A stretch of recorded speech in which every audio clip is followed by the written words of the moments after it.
Hapo kale, fisi na sungura walikuwa marafiki. Waliweza kutembeleana na kusaidiana wakati kila mmoja alihitaji usaidizi. Wakati mmoja, fisi na sungura waliamua kulima pamoja. Wakawa na mpango kuwa wangelima, wapande, wapalilie pamoja na watakapovuna wangegawana mazao.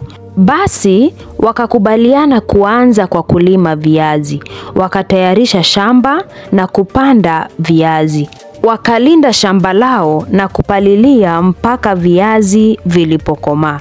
Wakati wa kuvuna, sungura alijitokeza na wazo.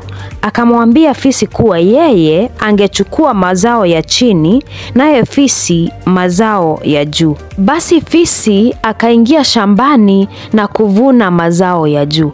Kumbe sungura alikuwa amemlaghai. Fisi alitoka na majani tu. Naye sungura akapata kuvuna viazi vyote, kwani kama tujuavyo viazi huwa chini.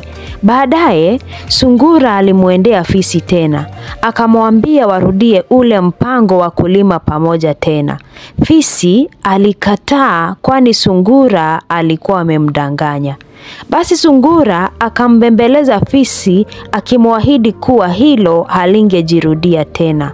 Akamwahidi kuwa wakati wa kuvuna sungura angemwacha fisi kuchukua mazao ya chini naye sungura achukue mazao ya juu. Akamweleza kuwa hata hawangelima viazi tena. Fisi akakubali.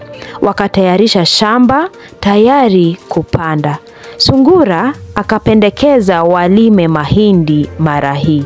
Wakapanda, wakapalilia na kulinda shamba lao mpaka mahindi yalipokomaa.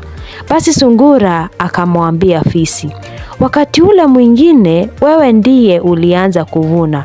Basi niruhusu nami nianze wakati huu. Fisi hakukataa kwani alifikiri wakati huu yeye ndiye angepata mazao kwani alichagua mazao ya chini. Sungura akavuna kwa furaha na kuhifadhi mazao yake. Akamwendea fisi kumjulisha kuwa alikuwa amemaliza ili naye fisi akavune mazao yake ya chini.